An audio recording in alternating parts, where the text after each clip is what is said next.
Bonjour les enfants! Aujourd'hui, nous allons raconter l'histoire de Pourim. Il y a des milliers d'années de cela, dans l'empire perse et la ville de Shushan, vivait un roi du nom de Achashvérosh et sa femme Vashti. Achashvérosh possédait un immense royaume et régnait sur 127 provinces. Pour fêter sa royauté et le fait qu'il était devenu roi, Achashvérosh décida d'organiser un magnifique festin et d'y convier des invités des 4 coins du monde, des serviteurs, des militaires, des messagers et aussi les Juifs. Je proclame qu'un magnifique festin aura lieu. Tout le monde est invité. Mes amis les Juifs aussi, bien sûr. Il y aura de la nourriture à volonté. Bien sûr, tout sera entièrement cachère. Alors, mes amis, comment trouvez-vous ce magnifique buffet? Et dire que tout cela m'appartient. Toute cette richesse, cette fortune, cette puissance. Achashvérosh prit beaucoup de vin et finit par devenir complètement saoul. Mes amis, servez-moi encore une coupe de vin. Était un petit navire, il était le plus puissant du monde.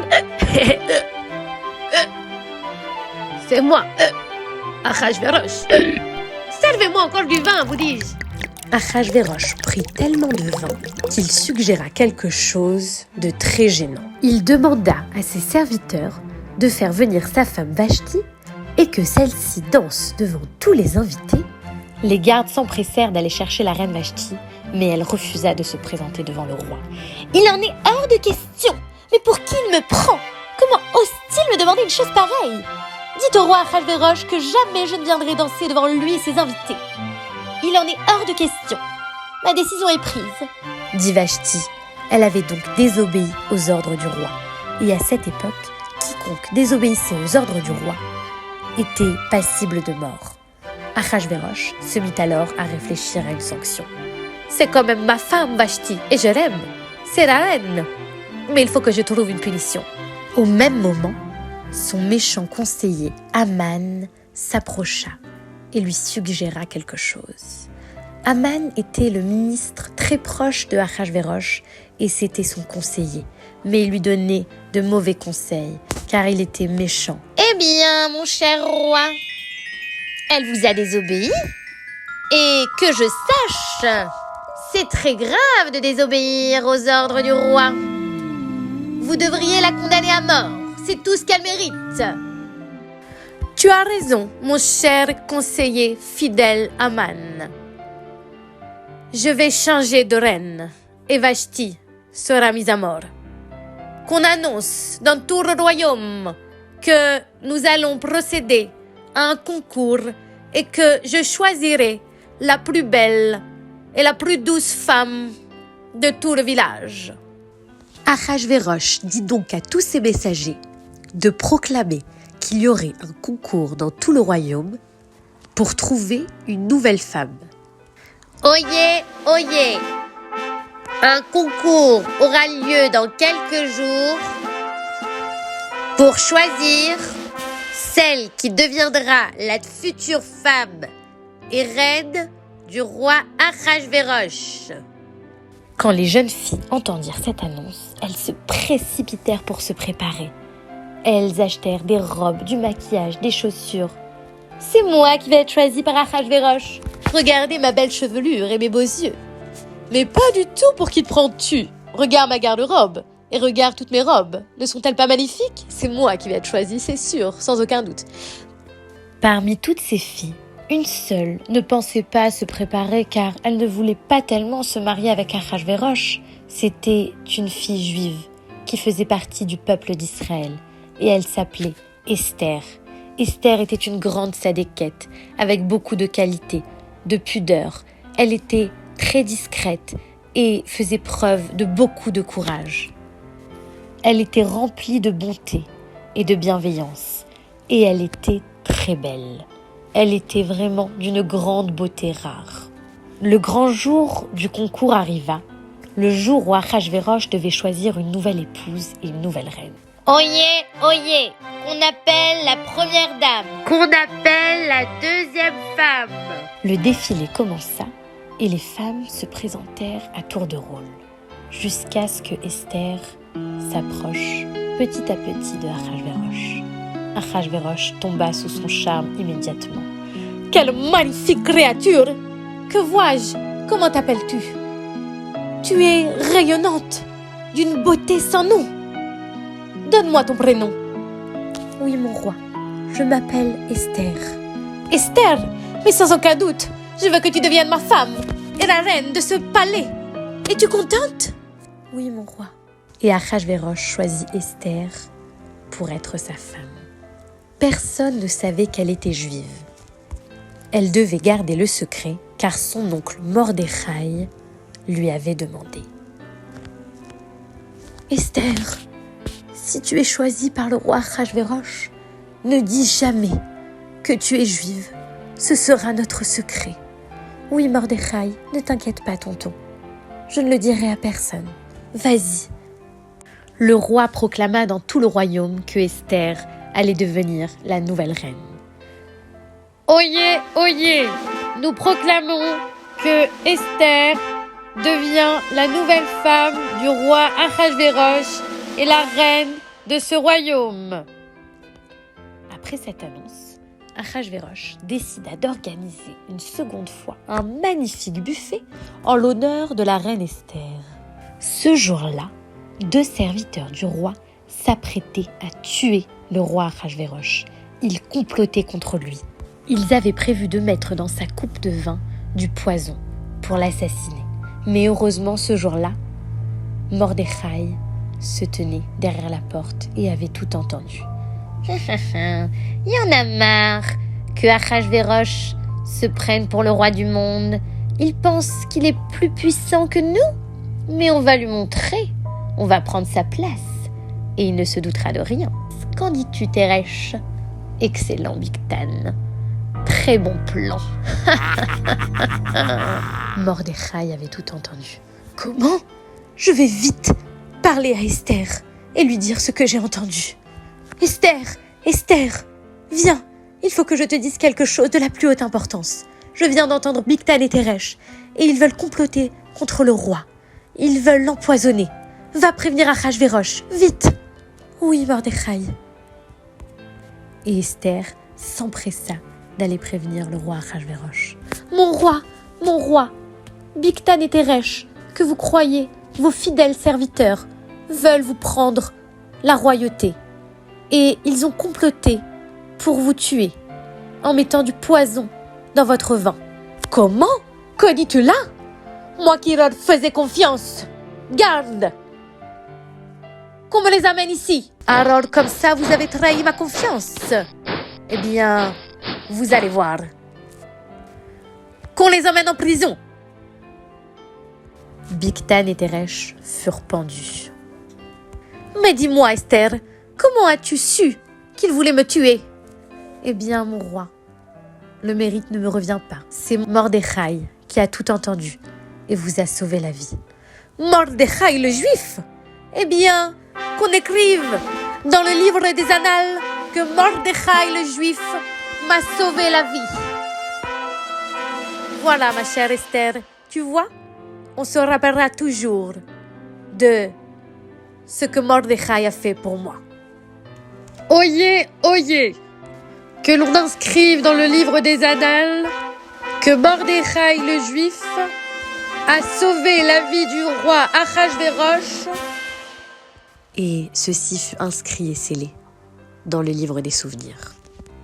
À cette époque, le méchant Haman était très proche du roi Achashvérosh. C'était un fidèle conseiller. Un jour, il décida de se promener dans toute la ville et de demander à tous les habitants de se prosterner devant lui. C'est moi, Haman, le plus beau, le plus intelligent, le plus fort.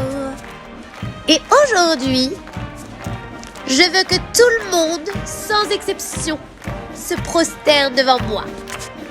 Je ne suis pas n'importe qui. Je suis le fidèle conseiller du roi.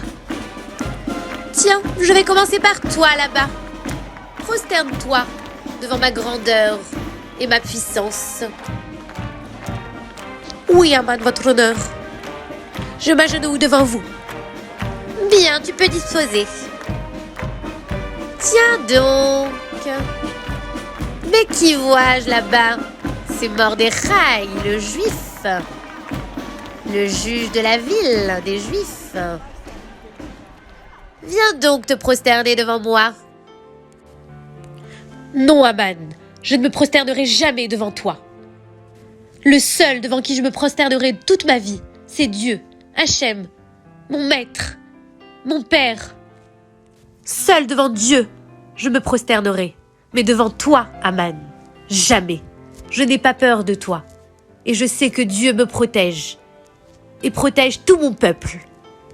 Comment oses-tu dire ça? Tu oses refuser de t'agenouiller devant moi? Aman, si puissant, conseiller du roi Achashverosh? Tu vas le regretter, sale juif. Tu n'aurais jamais dû te confronter à moi de cette manière. Ma vengeance sera terrible. Aman était très en colère. Je vais de ce pas voir le roi Achashverosh pour le persuader de tuer Mordechai et tout son peuple. Aman alla voir le roi Achashverosh et commença à lui parler pour le persuader de tuer le peuple juif. Eh bien, mon cher fidèle Aman, que fais-tu là? Que me vaut ta visite? Eh bien voilà, mon cher roi. J'arrête pas de penser à ce peuple juif, et je trouve qu'il est très embêtant. Il n'a pas du tout les mêmes coutumes que nous. Il a des traditions trop différentes. Il vous désobéit. Et j'ai bien peur qu'un jour, il prenne votre place, la place royale. Mais que dis-tu là, Aman? Tu en es sûr? Laisse-moi réfléchir. Oui, tu as sans doute raison. Ce peuple est trop différent. Eh bien, qu'il en soit ainsi, mon cher Aman. Tu vas décider du jour où ce peuple sera exécuté. Très bien, mon cher roi. Prends le dé et tire au hasard. Nous verrons sur quelle date ça va tomber. Oui, mon cher roi, alors... Voilà, je prends le dé et ça tombe... Le 13 Adar. Le 13 Adar sera exterminé tout le peuple juif. Qu'il en soit ainsi. Et que l'on annonce la nouvelle dans tout le royaume. Vous avez pris la bonne décision, mon cher roi. Et Aman s'en alla, content d'avoir réussi à persuader le roi Achashverosh. La vengeance est un plat qui se mange froid. Mordechai va comprendre qu'il ne fallait pas refuser de se prosterner devant moi. Et il va regretter d'avoir agi ainsi. La nouvelle se fit savoir. Mordechai était déboussolé en apprenant le terrible décret. Mais il savait que Dieu protégerait toujours le peuple juif. Il décida de ce pas d'avertir Esther en lui demandant de dévoiler son identité juive. Ma chère Esther, il est temps pour toi de dire au roi Achashverosh que tu es juive. Tu dois lui parler pour qu'il annule le mauvais décret. Oui, oncle Mordechai. Je ferai tout pour sauver mon peuple. Mordechai et Esther instaurèrent dans toute la ville 3 jours de jeûne et des prières pour demander à Hachem d'annuler le mauvais décret. Tous les Juifs prièrent de tout leur être, de tout leur cœur, pour implorer Hachem.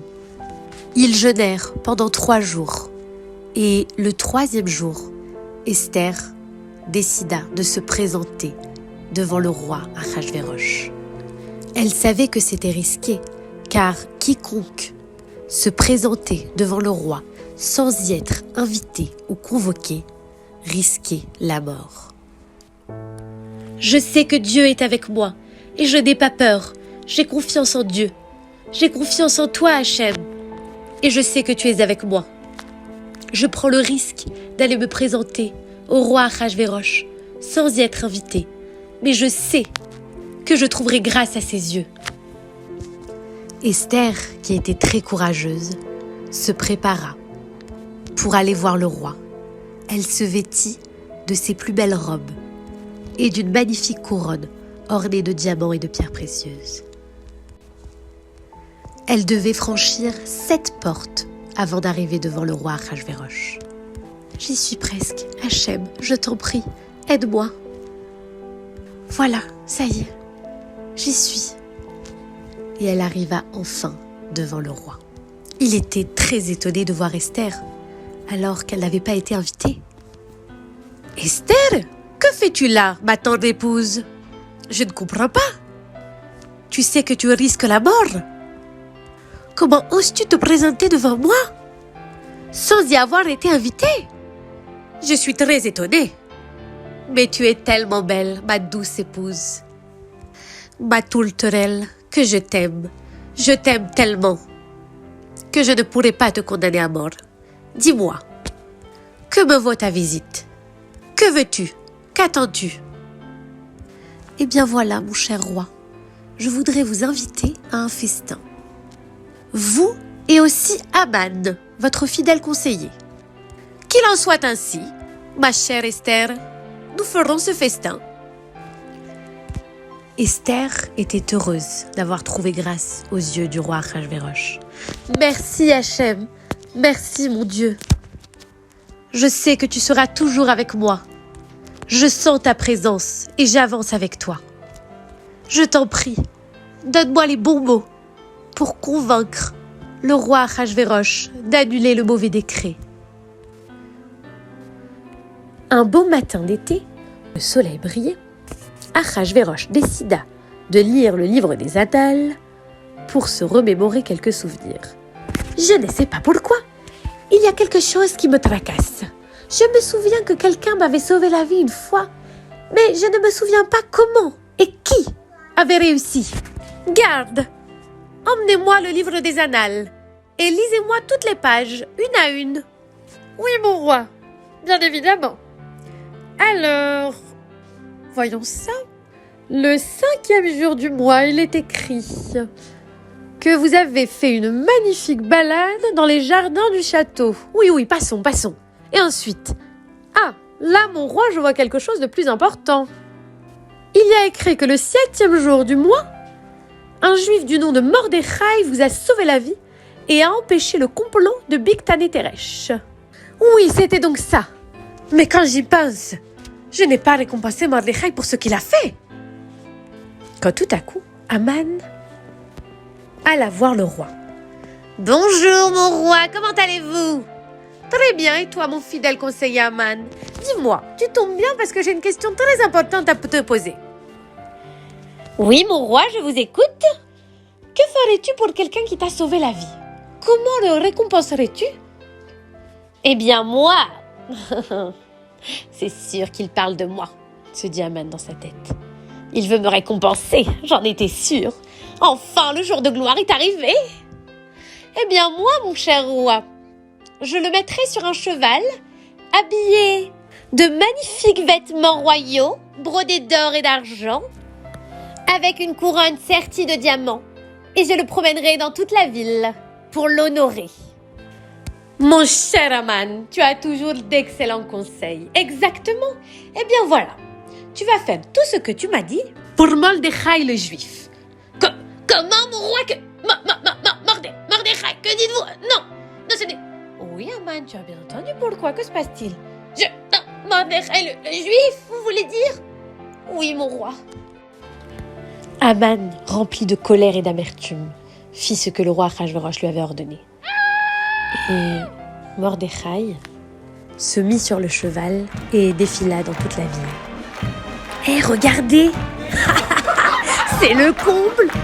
C'est Aman, le conseiller du roi, qui promène Mordechai le juif. Ah oui, ça c'est étonnant.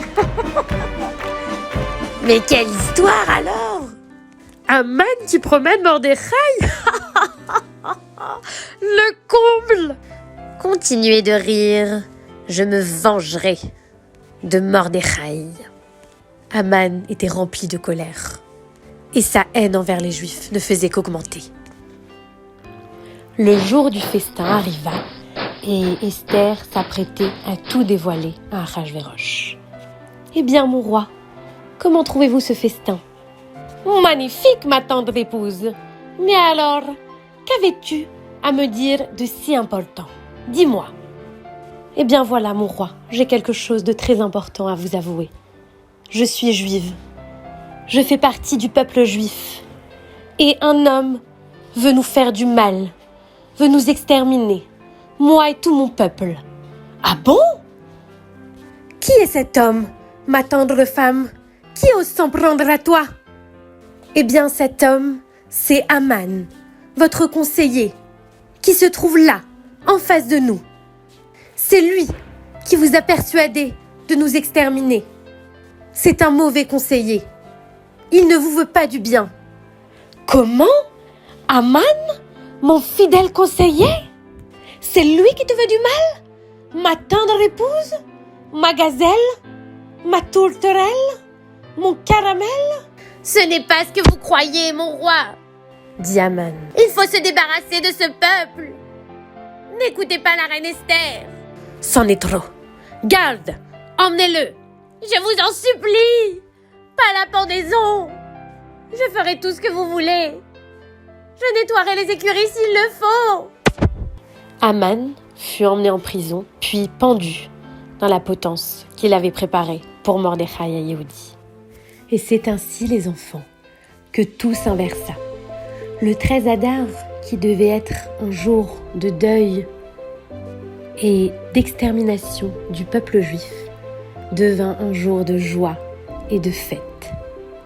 Tout le monde était heureux, dansait, chantait, louait Hachem pour le remercier d'avoir annulé le mauvais décret et de nous avoir protégés de nos ennemis. « Esther, nous sommes sauvés !» dit Mordechai. « Oui, oncle Mordechai, c'est la force de la prière et des mitzvot. » Et c'est ainsi, les enfants, que nos sages instaurèrent la fête de Purim pour exprimer notre reconnaissance envers Dieu.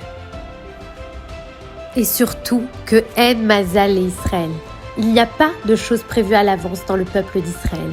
On peut annuler tous les mauvais décrets grâce à la prière, aux bonnes actions, aux mitzvot, à la tzedaka. Nos Chachamim ont donc instauré quelques coutumes pendant la période de Purim pour se souvenir de tous ces événements importants.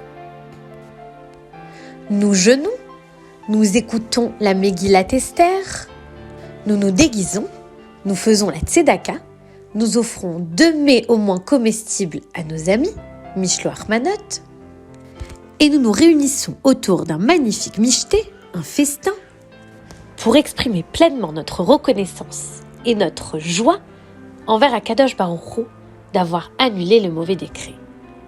Joie et bonne humeur sont au rendez-vous. Et au fait, toi, en quoi vas-tu te déguiser ?